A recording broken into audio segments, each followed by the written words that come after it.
एक देश एक निवडणूक विधेयकाला केंद्रीय कॅबिनेटची मंजुरी मिळाल्याची माहिती मिळते।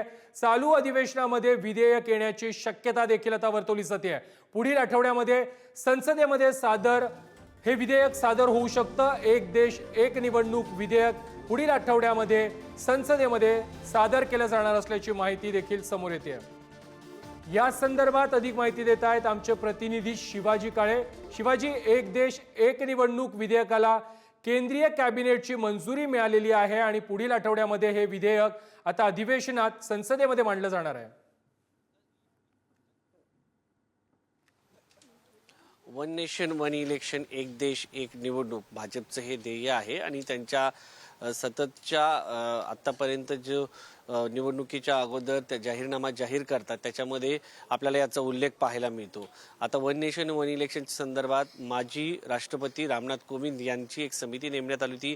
त्यामध्ये अनेक जे न्यायालयीन प्रक्रियेमध्ये काम करणारे लोक आहेत त्यांचा देखील समावेश करण्यात आला होता। अनेक विधिज्ञ होते आणि त्यांनी त्यांचा अहवाल सरकारला देण्यात आला होता।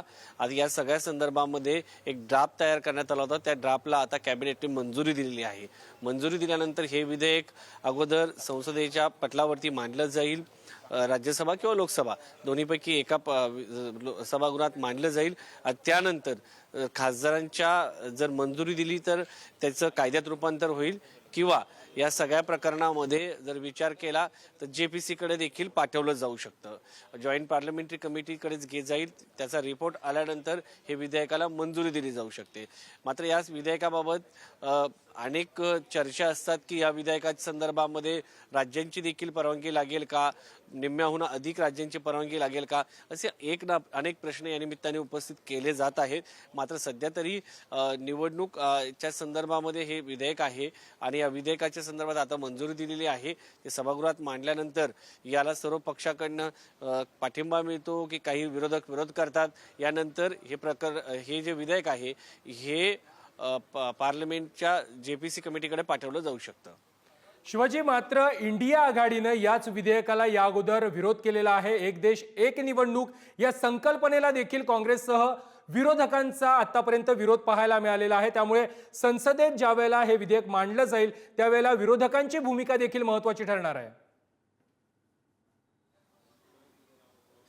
अगदीच, कारण एक 2 ते 3 मुद्दे असे आहे या विधेयकामध्ये। पहिला मुद्दा की पैसा वाचवण्यासाठी एक देश एक निवडणूक हे विधेयक आणलं जात आहे, हा सगळ्यात पहिला मुद्दा आहे। मात्र एखाद्या राज्यामध्ये जेव्हा निवडणूक एखादं सरकार कोसळलं किंवा अल्पमतात आलं आणि ते सरकार कोसळलं तर त्या ठिकाणी पुन्हा एकदा निवडणुका घेतल्या जातील आणि मग पुन्हा एकदा त्या राज्याची निवडणूक। आता महाराष्ट्रामध्ये समजा बहुमताचं सरकार आहे, मात्र अनेक राज्य असे काटावरचं बहुमत आहे, झारखंड आहे, अशा राज्यामध्ये जर सरकार कोसळलं आणि पुन्हा एकदा निवडणुका घेण्याची वेळ आली तर त्याच्यासाठी खर्च हा केलाच जाणार आहे।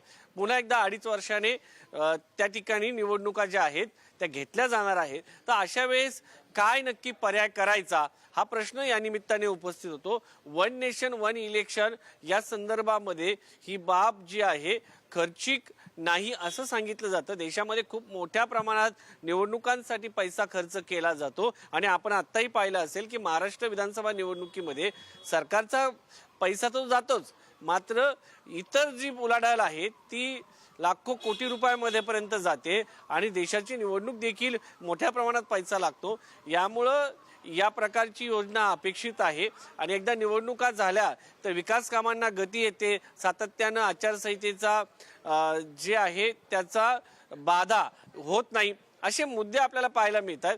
मात्र एक मुद्दा आहे की एखाद्या राज्यामध्ये सरकार जर कोसळलं तर त्या राज्यामध्ये नक्की काय उपाययोजना असतील, पुन्हा निवडणुका घेतल्या जातील का, हे प्रश्न जे आहेत या निमित्ताने उपस्थित होतात। नक्की शिवाजी, धन्यवाद तुम्ही दिलेल्या माहिती संदर्भात। एक देश एक निवडणूक विधेयकाला केंद्रीय कॅबिनेटनं मंजुरी दिलेली आहे आणि आता हेच विधेयक संसदेमध्ये मांडलं जाणार असल्याची माहिती देखील समोर येते।